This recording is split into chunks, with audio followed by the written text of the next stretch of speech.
C'est 47, alias Hitman, un tueur génétiquement modifié qui travaille pour l'agence. Enfin, l'agence qui s'appelle l'agence.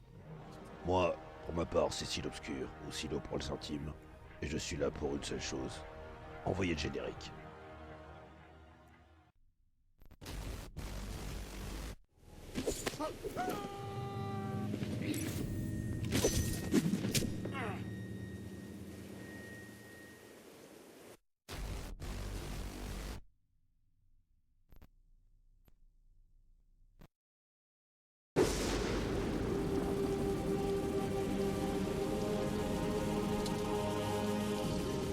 Il va falloir que tu te caches. L'agence connaît toutes mes planques. Tu n'y serais pas en sécurité.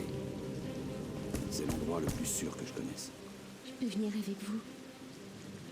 Tu vas rester caché. Le temps que je comprenne ce qui se passe.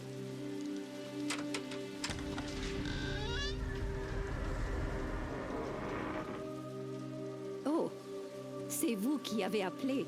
Oui, Oh, et tu dois être Victoria. Entre, mon enfant.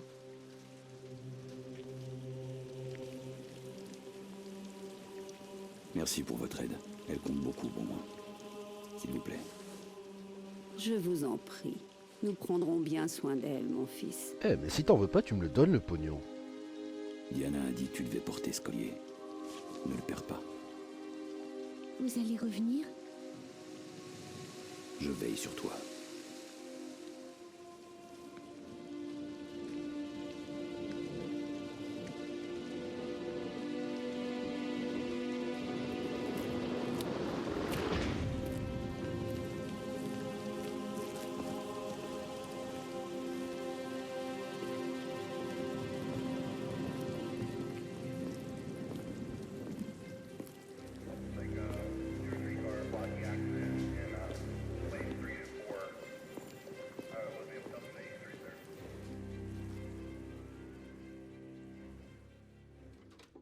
C'est 37,50$ la nuit, et pas d'embrouille, ok? Attention, phase explication.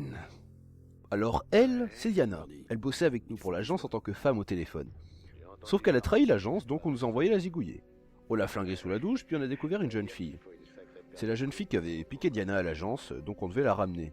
Sauf que nous, au lieu de la ramener, on l'a gentiment embarquée avec nous et on l'emmène chez une bonne sœur pour qu'elle la garde, qu'elle la prenne et qu'elle la garde en sécurité. Puis ensuite on va dans un hôtel miteux pour aller téléphoner à un type qui s'appelle Birdie. Un type très spécial qui ne veut pas nous parler tant qu'on n'aura pas fait un truc pour lui, c'est-à-dire buter un chinois. Bon bah c'est parti. Let's go. Le roi abdique, si tu vois ce que je veux dire.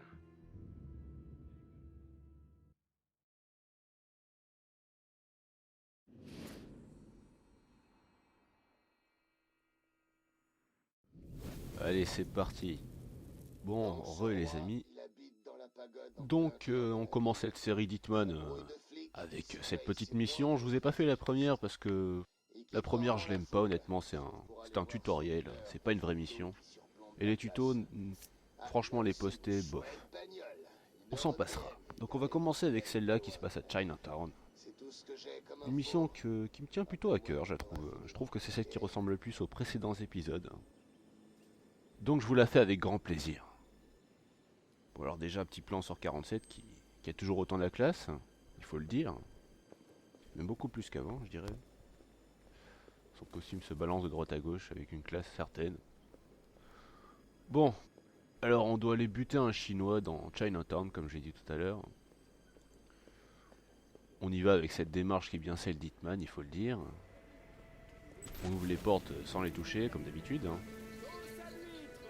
Alors déjà vous pouvez voir que même si je suis sur ordinateur portable, la qualité est quand même pas mal, il n'y a pas de freeze, ça ne rame pas, voilà, rien à redire de ce côté là, le jeu est très bien optimisé. Bon, notre chinois se trouve en face, c'est celui qui est au milieu là, je vous mettrai un petit repère.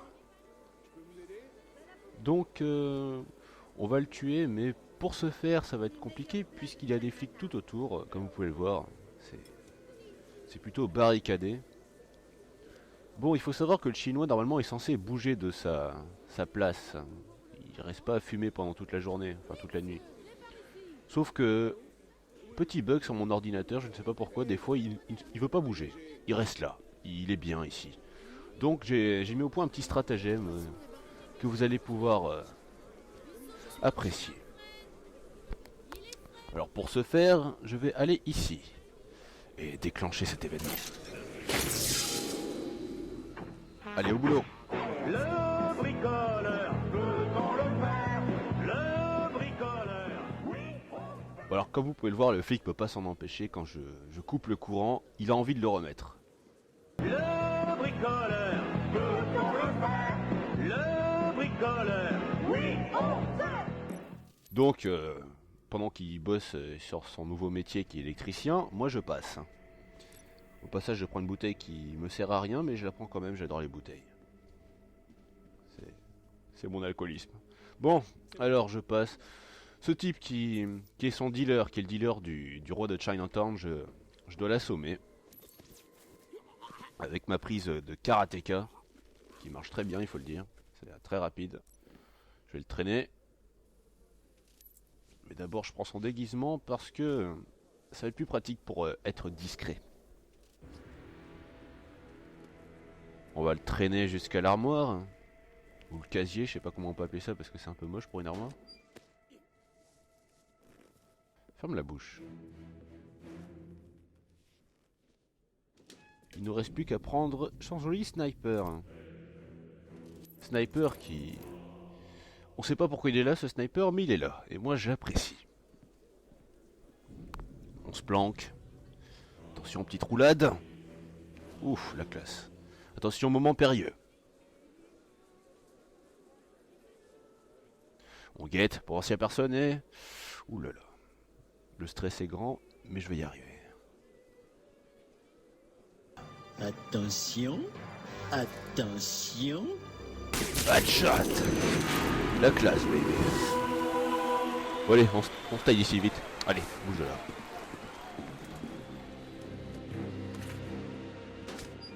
Bon, je rentre dans l'armoire avec mon ami somnolent. Histoire de pas me faire repérer parce que, comme vous avez pu le voir, ils ont quand même entendu le coup de feu, alors ils viennent voir. Hein. Donc c'est Bob le bricoleur qui s'y colle. Le bricoleur, peut-on le faire?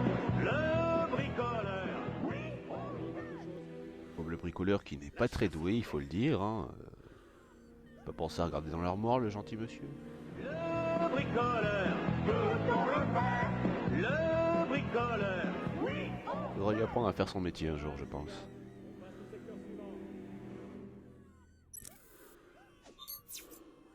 Mais je sais être prudent, vous inquiétez pas. Ça veut dire tout simplement que ils arrêtent de chercher tout simplement. Maintenant ils vont tous retourner à leur place.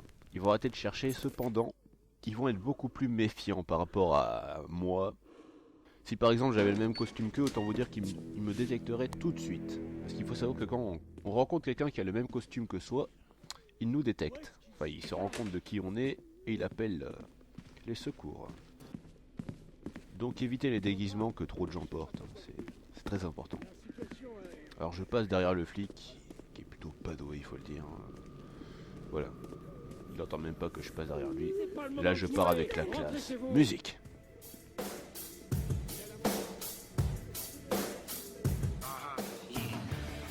Oh là là. Faut dire quand même que c'est le meilleur moment de Hitman, c'est quand vous partez comme ça, peinard. Personne ne sait que c'est vous. Vous avez la classe. Allez hop. Dégage de là, toi. Laissez passer le VIP. Et voilà. C'est fini.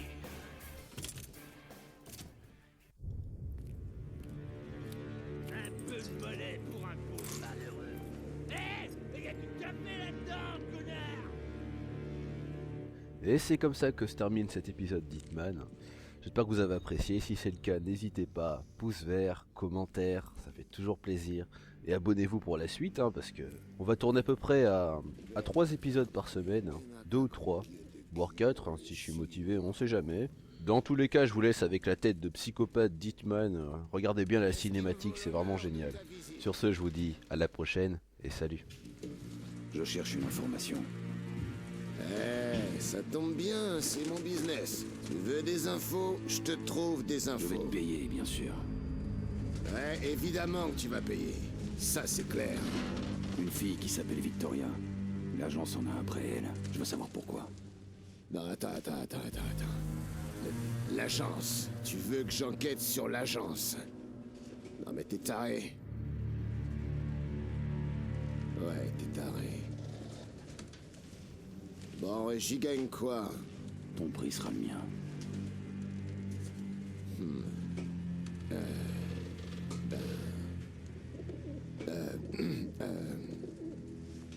Tes outils.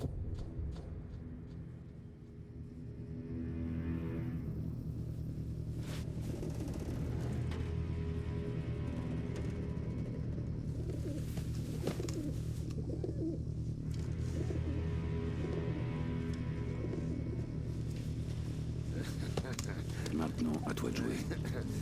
Si tu entends parler de la fille, tu sais quoi faire. Je t'appelle.